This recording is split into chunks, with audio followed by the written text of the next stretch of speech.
Lights, camera, drama. The golden age of cinema was as much about the turmoil behind the scenes as it was about the magic on screen. I think one of my favorite films is back Dark to the Picture channel. with Betty Davis. Today we're peeling back the curtain to uncover the messy truths and devastating heartbreaks behind some of Hollywood's worst divorces. These aren't your usual movie plots. They're raw, real, and utterly gripping stories from the legends of Tinseltown. Buckle up because it's about to get scandalous. Let's dive in. Nice Here work, is Marilyn. Private First Class And the same to you, Joe. Eddie Fisher. So let's... Number 5, Marilyn Monroe and Joe DiMaggio in 1952. Retired baseball icon Joe DiMaggio stepped out of the sports limelight and into the pursuit of Hollywood glamour, setting his sights on the enchanting rising star, Marilyn Monroe. For Monroe, the idea of dating a celebrated athlete like DiMaggio initially sparked skepticism. In her autobiography, My Story, she revealed her reservations, confessing that she expected him to embody the typical arrogance she associated with sports legends. However, their meeting defied her expectations and began one of the most captivating yet tumultuous love stories of the Golden Age. This was no ordinary romance. It was a headline-grabbing union between America's favorite baseball hero and Hollywood's ultimate blonde bombshell. Theirs was a relationship destined for fame, passion, and ultimately, heartbreak. Little did either of them know their whirlwind romance would come to define a new chapter in their lives, one filled with glamour and tragedy in equal measure. Their romance unfolded against the backdrop of a long-distance relationship, with Monroe building her career on the West Coast while DiMaggio remained rooted in the East. Despite their shared desire for privacy, the media was relentless, quickly turning their high-profile affair into a tabloid sensation. The culmination of their whirlwind courtship came in January 1954 at San Francisco City Hall, where they exchanged vows in a modest ceremony.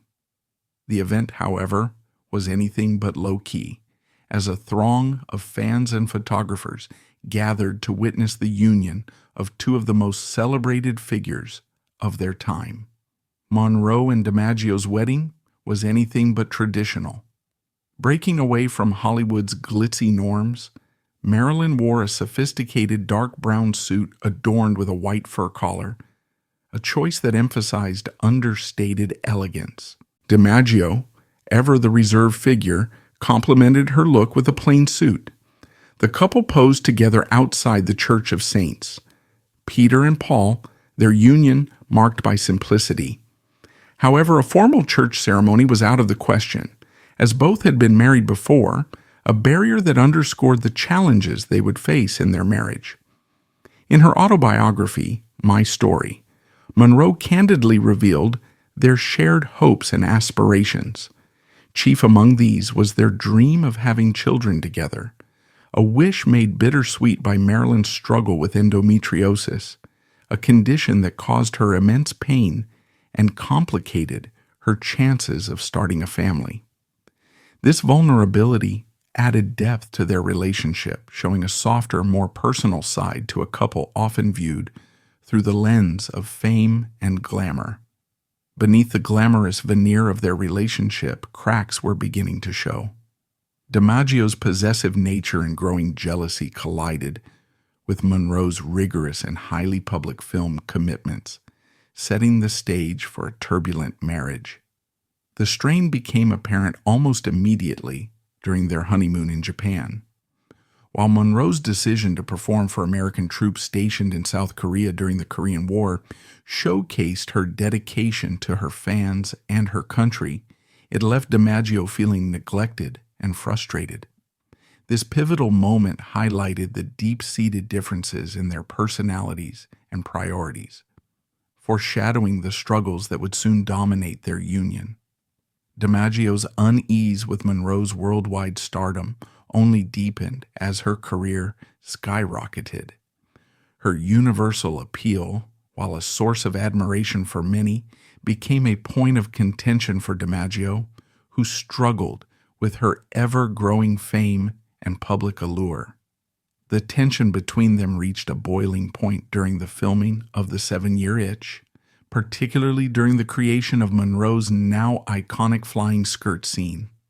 Set on a bustling New York street, the scene drew a crowd of fans and photographers, all encouraged by director Billy Wilder to cheer as Monroe performed. The moment, meant to capture light-hearted charm, instead laid bare the widening rift in Monroe and DiMaggio's marriage. While Monroe reveled in the excitement of the shoot, DiMaggio watched in visible discomfort, his jealousy and frustration boiling over. The scene became a flashpoint for their relationship, culminating in a heated argument that spilled into the public eye. What should have been a defining cinematic moment for Monroe instead became a stark illustration of the deep cracks forming in their union, highlighting the incompatibility between her rising star and his yearning for a more private life. By October 1954, the strains in Monroe and DiMaggio's marriage reached an irreparable breaking point. After completing her filming commitments in New York City, Monroe returned to Los Angeles and filed for divorce, citing mental cruelty. The whirlwind romance that once captivated fans and symbolized the union of Hollywood glamour and athletic prowess had unraveled in less than a year. Their 9-month marriage, fraught with jealousy and unresolvable differences, ended as quickly as it had begun, leaving behind a legacy of heartbreak and public scrutiny. In the tumultuous years following her split from Joe DiMaggio, Marilyn Monroe embarked on another high-profile romance, this time with celebrated playwright Arthur Miller. The couple married in 1956, uniting Hollywood glamour with literary intellect. However, despite their shared ambitions and initial passion, their marriage faltered under the weight of Monroe's emotional struggles and the demands of their vastly different worlds. By 1961, the couple had divorced, marking another heartbreak in Monroe's quest for lasting love. The first half of 1961 proved especially challenging for Monroe. Battling chronic health issues, she underwent multiple surgeries, including one for her debilitating endometriosis, a condition that had plagued her throughout her life. Compounding her physical struggles, Monroe faced a mental health crisis, leading to a 4-week stay in a New York psychiatric hospital for severe depression. These challenges underscored the fragility behind her iconic image. Despite the smiles and glamour that defined her public persona, Monroe's personal life revealed a profound vulnerability as she continued to grapple with the pressures of fame and the weight of her inner battles. During this turbulent time, an unforeseen turn of events unfolded. Monroe and DiMaggio rekindled their connection, this time as friends. DiMaggio, who was serving as a batting coach for the New York Yankees in Florida, stepped in to offer support during Monroe's personal struggles. He played a pivotal role in her recovery, even facilitating her release from commitments that had taken a toll on her well-being. His presence became a source of comfort, proving that despite their romantic differences, their bond had evolved into one of care and mutual respect. Despite rekindling a bond of deep friendship in her later years, Marilyn Monroe and Joe DiMaggio's relationship never fully returned to the romantic heights of their early days. DiMaggio remained a steadfast presence in her life, reportedly even planning to propose again. However, fate dealt a devastating blow on August 5, 1962, when Monroe was found dead at the age of 36 in her Los Angeles home. The official cause of death, a barbiturate overdose, was ruled a probable suicide, but the enigmatic circumstances surrounding her passing sparked decades of speculation. Conspiracy theories range from accidental overdose to foul play involving political figures or Hollywood elites. Monroe's death remains shrouded in mystery, a tragic end to a life marked by extraordinary beauty, talent, and turmoil. DiMaggio, heartbroken, took on the responsibility of arranging Monroe's funeral, famously ensuring that roses were delivered to her grave twice a week for 20 years. His unwavering devotion, even in her absence, cemented their story as one of Hollywood's most poignant tales of love and loss. Heartbroken by her untimely death, DiMaggio took on the responsibility of arranging Marilyn Monroe's funeral, joined by her half-sister Bernice Baker, miracle and business manager Inez Melson. Together, they meticulously planned a private service that reflected the depth of their love and respect for Monroe. Held on August 8, 1962, at Westwood Village Memorial Park Cemetery, the ceremony was a solemn yet touching tribute to the woman who had enchanted millions. Friends and family gathered to bid farewell to the legendary actress, whose beauty, talent, and vulnerability left an indelible mark on both Hollywood and the hearts of her fans. Number 4, Debbie Reynolds and Eddie Fisher. In the glittering 1950s, Debbie Reynolds and Eddie Fisher epitomized Hollywood royalty. Their whirlwind romance and subsequent marriage were celebrated as the sweetest love story ever told, captivating fans and cementing their status as the ultimate golden couple. With Reynolds' girl-next-door charm and Fisher's status as a heartthrob crooner, their union seemed like a match made in Tinseltown heaven. But behind the smiles and adoration lay a brewing storm that would soon shatter their perfect image. The Fisher-Reynolds love story, once heralded as a fairy tale, unraveled dramatically, turning into one of the most scandalous headlines of the era. What began as a storybook romance soon became a cautionary tale of love and betrayal in the land of dreams. The tale began in 1958 with the devastating loss of Elizabeth Taylor's third husband, the renowned producer Mike Todd, in a tragic plane crash. At the time, Debbie Reynolds and Eddie Fisher were not just Hollywood darlings, but also close confidants of Taylor, rallying around her in her time of grief. Reynolds, unaware of what was to come, extended her unwavering support to her grieving friend.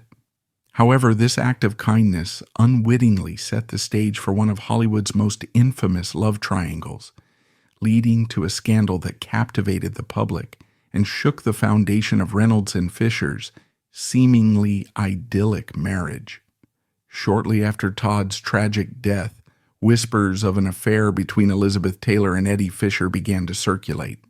The once close-knit trio of Taylor, Fisher, and Debbie Reynolds, who had been trusted friends, found themselves at the center of a scandalous love triangle. This unexpected betrayal shocked Hollywood and captivated the public, turning their personal turmoil into headline fodder. The unfolding drama captivated Hollywood and the world, with many comparing it to the legendary breakup of Douglas Fairbanks Sr. and Mary Pickford, America's sweetheart. The scandal reached its crescendo when Debbie Reynolds, worn down by a year of emotional turmoil, agreed to a swift divorce. Her decision paved the way for Eddie Fisher to embark on his second marriage, this time to the grieving widow and Hollywood icon, Elizabeth Taylor.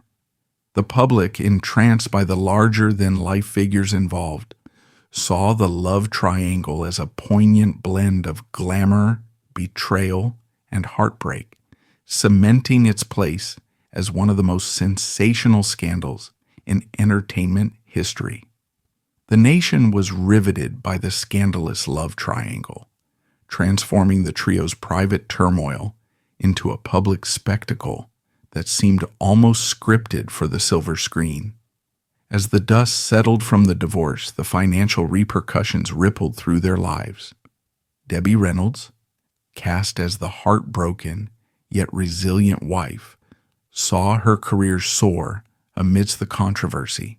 Her star power increased dramatically, with her film appearance fees doubling from $125,000 to an impressive $250,000 per movie, cementing her place as one of Hollywood's most sought-after actresses. Elizabeth Taylor, now the new Mrs. Fisher, was at the height of her fame, commanding fees that ranged from an impressive $500,000 to a groundbreaking $1 million per film.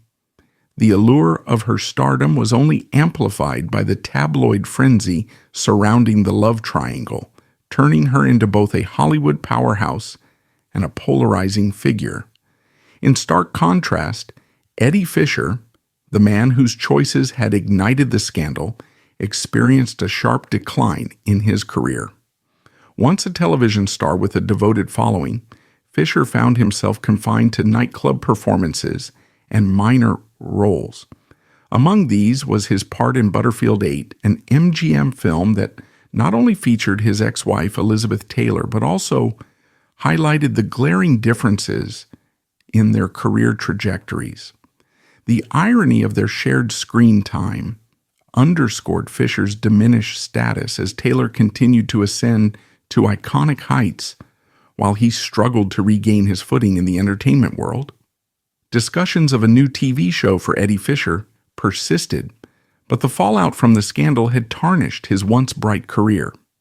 In Hollywood, where personal lives often rival the drama of on-screen stories, the Fisher-Reynolds-Taylor saga stands as a stark reminder of how fame and friendship can collide with devastating consequences. The trio's entangled lives became a cautionary tale about the cost of public scandal, leaving a lasting imprint on the fabric of Hollywood's golden era. Number 3, Humphrey Bogart and Mayo methot. The glamorous yet gritty world of old Hollywood, Humphrey Bogart and Mayo methot captured the public's imagination, not just for their on-screen charm, but also for the fiery passion and volatility of their off-screen relationship. Bogart was initially captivated by Methot's sharp wit and playful humor, which often brought levity to his otherwise serious demeanor. Their shared laughter created a bond that seemed unbreakable at first glance. However, behind the veneer of Hollywood romance lay a tempestuous and tumultuous relationship that was far from a fairy tale. Their love story, while magnetic, was marred by intense arguments, jealousy, and a volatile dynamic that earned them the nickname the Battling Bogarts in the press. The storms brewing within their union would later become one of the most infamous cautionary tales of old Hollywood, a reminder that even the most dazzling stars can harbor shadows. The same spotlight that celebrated their love story also exposed the shadows lurking within their relationship. While their passion for each other was undeniable, they also shared a mutual dependence on alcohol, a bond that would often fuel their fiery clashes. The media, ever eager to sensationalize, seized on these moments and coined the nickname the Battling Bogarts, a moniker that captured both the intensity and turbulence of their union. The pressures of fame, compounded by their individual demons, turned Humphrey Bogart and Mayo Methot's marriage into a public spectacle of volatility. Their relationship, already strained by the demands of Hollywood stardom, became a powder keg ignited by personal struggles and mutual insecurities. Behind closed doors, the tempest grew darker, with reports and whispers pointing to instances of violence. Bogart, despite his outward charm, was alleged to have resorted to physical altercations, while Methot's fiery temperament ensured she gave as good as she got. Their legendary drinking binges only worsened the situation, acting as a catalyst for explosive arguments that would often spill into the public eye. The couple's alcohol-fueled confrontations epitomized the stormy atmosphere that earned them their notorious nickname, the Battling Bogarts. What once seemed like a passionate and magnetic bond gradually revealed itself to be a turbulent and destructive union, leaving both stars struggling to maintain their footing amidst the chaos. Their Hollywood home, affectionately nicknamed Sluggy Hollow, became infamous as the backdrop for their tumultuous arguments. These were no ordinary spats. They were laced with high drama and fueled by their shared love of whiskey. In one particularly shocking incident, Methot stabbed Bogart in the shoulder during a heated confrontation. On another occasion, their quarrel escalated into a full-blown brawl, with both striking each other over the head as the sound of clinking whiskey bottles echoed through the room. Their volatile relationship was as legendary as it was destructive. Actress Gloria Stewart once shared a startling memory that perfectly encapsulated the tempestuous nature of Humphrey Bogart and Mayo Methot's relationship. At a dinner party, Methot, emboldened by alcohol, pulled out a pistol and aimed it at Bogart, threatening to shoot him in front of their stunned guests. The moment was a chilling display of the intensity and volatility that defined their union. Their relationship was a paradox, a captivating mix of fiery passion and destructive turmoil that seemed destined to implode. It became a legend in the annals of old Hollywood, a cautionary tale of how fame and personal demons can intertwine to create a volatile cocktail. Theirs was a love story overshadowed by chaos, yet it remains an enduring reflection of the complex and often tragic lives of the stars of Hollywood's golden age. The public only saw fragments of the stormy relationship between Humphrey Bogart and Mayo Methot, but those glimpses were enough to paint a vivid picture. Methot frequently appeared with visible bruises on her face, stark reminders of the physical altercations that punctuated their tumultuous marriage. Behind the glamorous facade of Hollywood's golden age, their relationship stood as a stark contrast, a tale of love engulfed by fiery tempers and destructive confrontations. Humphrey Bogart wasn't merely a bystander in the tumultuous relationship with Mayo Methot. He was an active participant in its volatility. In one heated altercation, Bogart tore Methot's dress off in a moment of unchecked anger. Their marriage was a constant cycle of separations and reconciliations, a reflection of their fiery personalities and the relentless pressures of Hollywood. The turning point in Bogart's life came during the filming of To Have and Have Not in 1944. At a career juncture where he was seeking renewal, Bogart met Lauren Bacall, a stunningly poised actress 25 years his junior.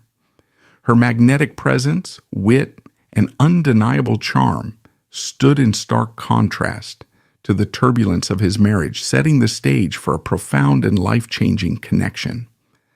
The sizzling on-screen chemistry between Humphrey Bogart and Lauren Bacall soon ignited a real-life romance. Bogart, captivated by Bacall's charm, leaned in during filming, lifting her chin to deliver a kiss that would forever alter their lives, a moment immortalized by the New York Times. Word of this blossoming relationship reached Bogart's estranged wife, Mayo Methot, like a storm cloud gathering over their already fractured marriage. Methot, grappling with her own battle against alcoholism, often visited the set, her silent presence a poignant reminder of the affair unraveling the final threads of their union. Humphrey Bogart found himself in a torturous emotional bind, torn between his turbulent history with Mayo Methot and the captivating future he glimpsed with Lauren Bacall. Determined to salvage his marriage, Bogart made one last attempt to repair their fractured bond. On October 19, 1944, he took a decisive step, announcing his departure from the home he shared with Methot, a move that seemed to signal an inevitable end to their union. Yet the story took an unexpected turn just 11 days later. Despite the tension and their repeated clashes, Bogart and Methot reconciled once again, defying the mounting odds against their marriage. It was a testament to the complicated web of loyalty, history, and passion that bound them, a connection not easily severed, even in the face of profound personal struggles. Humphrey Bogart, with his signature wit, often quipped about returning to the normal battles of married life, a sardonic nod to the turbulence that defined his relationship with Mayo methot. Even as their union unraveled under the relentless glare of Hollywood's golden age, Bogart and methot struggled to navigate the complexities of love, loyalty, and fame. The storm of their relationship raged on, fueled by fiery arguments, emotional scars, and the pressures of life in the public eye. On December 3, 1944, Mayo methot made a public declaration that Humphrey Bogart had once again left their home. This announcement marked a definitive moment in their troubled relationship, signaling the beginning of the end for what had become one of Hollywood's most tumultuous marriages. The repeated cycles of reconciliation and separation had taken their toll, and this final departure cast the die for their impending divorce. Bogart, now deeply drawn to Lauren Bacall, seemed ready to close the chapter on his volatile union with methot and embrace a new future, leaving behind the stormy legacy of the battling Bogarts. In the wake of his turbulent marriage to Mayo methot, Humphrey Bogart's affair with Lauren Bacall emerged triumphant, proving that love could indeed conquer even the most daunting challenges. Following the finalization of his divorce in 1945, Bogart wasted no time in marrying Bacall, embarking on a love story that would last until his passing in 1957. Their relationship became one of Hollywood's most iconic romances, symbolizing devotion amidst the glitz and chaos of the entertainment industry. Number 2. Mary Pickford and Douglas Fairbanks. Mary Pickford and Douglas Fairbanks reigned as Hollywood royalty, but their love story had an unconventional beginning. Both were married when their paths first crossed, yet their undeniable connection paved the way for a union in 1920 that crowned them the king and queen of Hollywood. During the silent film era, their romance embodied the glamour, ambition, and opulence of a rapidly evolving industry. Together, they set a gold standard for celebrity power couples, captivating audiences and shaping the cultural landscape of their time. By the late 1920s, the glittering marriage of Mary Pickford and Douglas Fairbanks began to lose its luster. The death of Mary's mother in 1928 dealt her an emotional blow, plunging the America's sweetheart into profound grief. Seeking solace, she turned to alcohol, a coping mechanism that slowly began to take its toll on her personal life and career. Simultaneously, the film industry was undergoing a seismic shift with the advent of talkies. The transition from silent films to sound posed significant challenges for both Mary and Douglas, who were iconic figures of the silent era. As they struggled to adapt to this new era of filmmaking, the pressures of their personal and professional lives began to cast long shadows over their once golden union. Amid their fairy tale romance, the challenges of fame and personal struggles began to cast shadows over Mary Pickford and Douglas Fairbanks' seemingly perfect union. The pressures of being Hollywood's most celebrated couple, coupled with their demanding careers, took a toll on their relationship.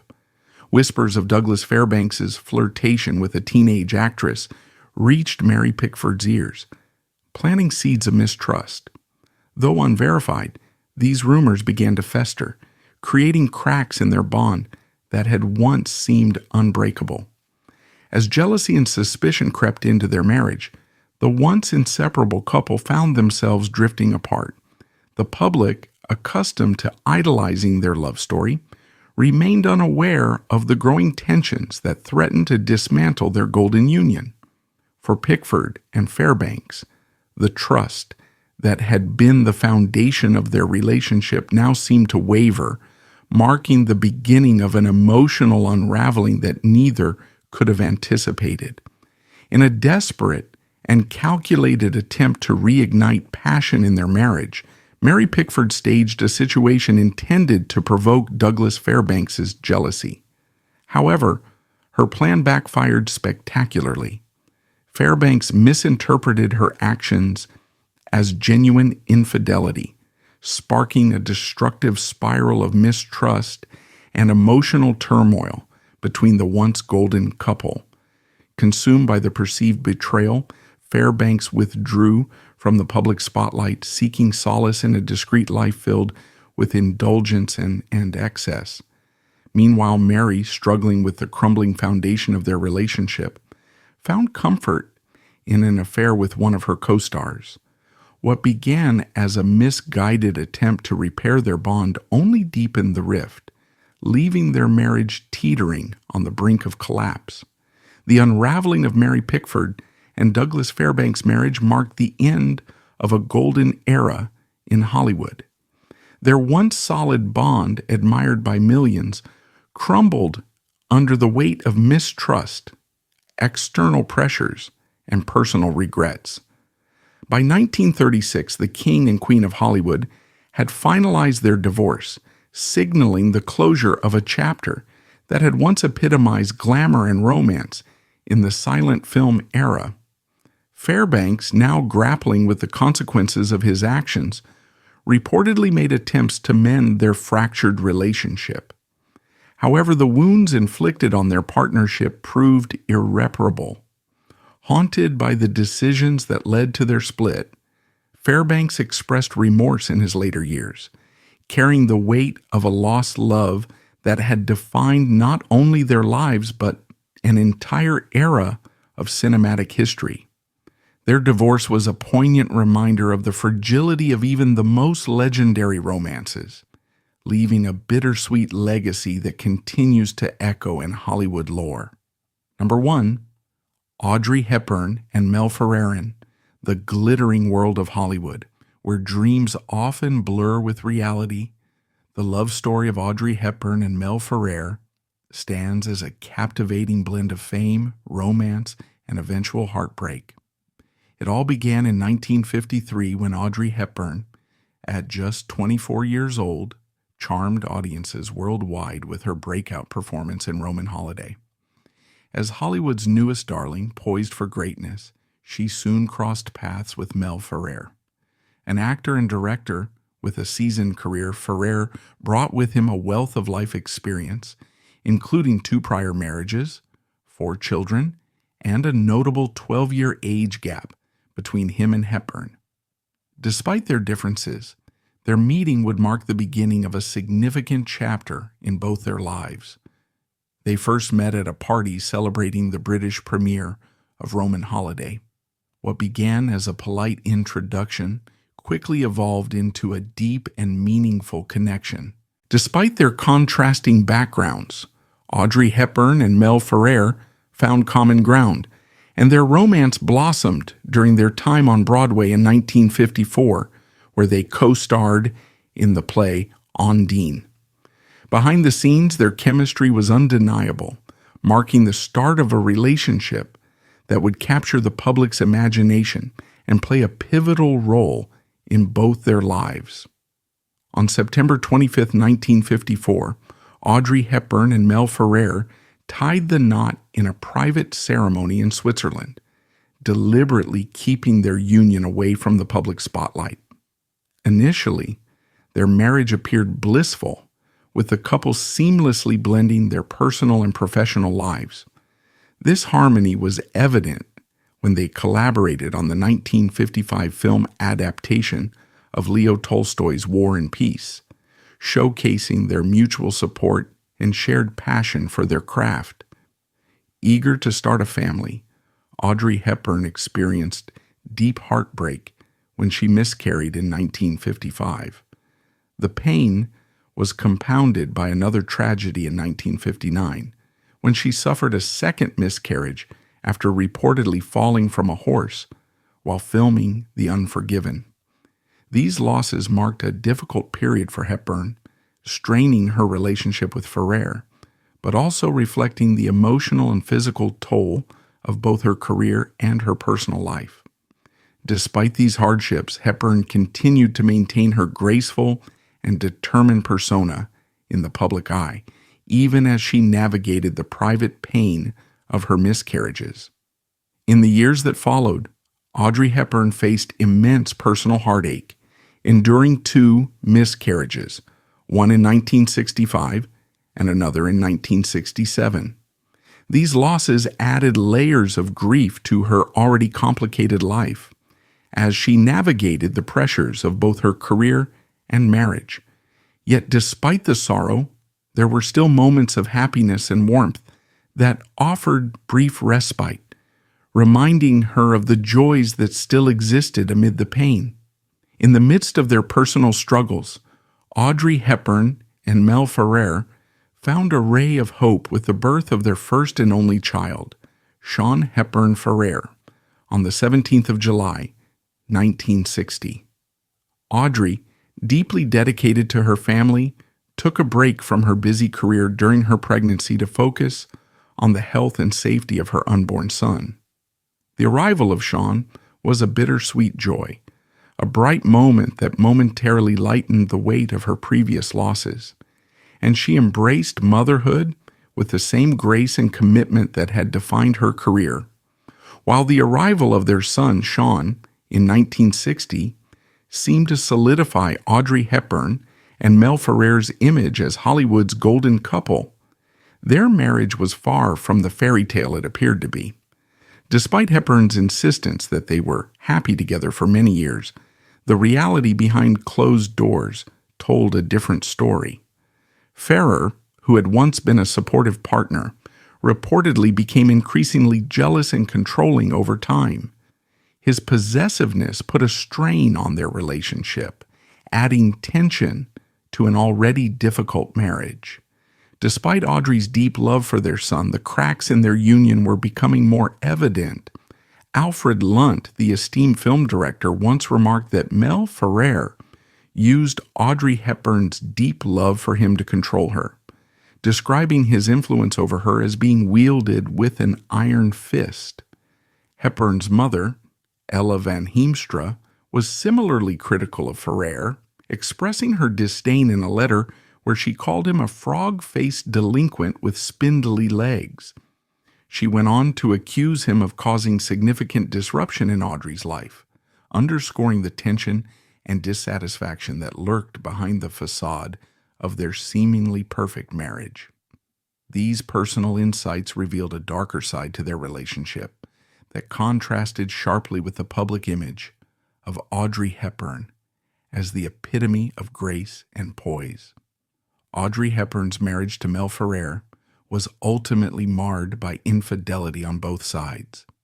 Hepburn, despite her public image as a beloved actress and humanitarian, was not immune to the pressures and temptations of Hollywood life. She reportedly had a secret affair with her Sabrina co-star, William Holden, who was also married at the time. This romance, though discreet, was one of several rumored liaisons in Hepburn's personal life, including a brief affair with screenwriter Robert Anderson. Meanwhile, Mel Ferrer was not without fault in their troubled marriage. He too had extramarital affairs, contributing to the growing distance between them. As their relationship became increasingly strained, the mutual betrayals deepened the emotional divide, setting the stage for their eventual separation. Despite their efforts to maintain a united front, their marriage ultimately unraveled under the weight of their respective infidelities. Despite the increasing strain in their marriage, Audrey Hepburn was initially reluctant to let go, especially after the birth of their son Sean. She had hoped that their family could provide the stability and happiness that had been eluding their relationship. However, by the late 1960s, Audrey came to the painful realization that her 14-year marriage to Mel Ferrer had reached its natural conclusion. Their differences had become insurmountable, and the emotional toll was too great. In November 1968, they made the difficult decision to announce their divorce, marking the end of a chapter in Hepburn's life that had been filled with both love and hardship. After her separation from Mel Ferrer, Audrey Hepburn would eventually remarry, but her next significant love came more than a decade later. In 1969, she married Italian psychiatrist Andrea Dotti, a much quieter and less public figure than Ferrer. Their marriage, however, also faced its own set of challenges, particularly due to Hepburn's continuing commitments to her film career and her deepening involvement with humanitarian work. While Dotti and Hepburn's relationship was marked by genuine affection, it too was strained by infidelities, including Hepburn's reported affair with a younger man during their marriage. Though their marriage ended in divorce in 1982, Audrey would find love again with Dutch actor Robert Wolders, a relationship that was quieter and more fulfilling in her later years. Despite the tumultuous romantic history, Hepburn's legacy of grace, strength, and dedication to her humanitarian causes remained her most enduring contribution. That's a wrap, folks. Hollywood has seen its fair share of shocking divorces, and the ones we've covered are just the tip of the iceberg. Which one surprised you the most? Was it the tragic end of Audrey and Mel, or the infamous love triangle of Debbie Reynolds, Eddie Fisher, and Elizabeth Taylor? Share your thoughts in the comments below. If you enjoyed this deep dive into the real-life drama behind the glitz and glamour of Tinseltown, don't forget to give us a thumbs up and subscribe for more exclusive Hollywood content. Until next time, stay tuned.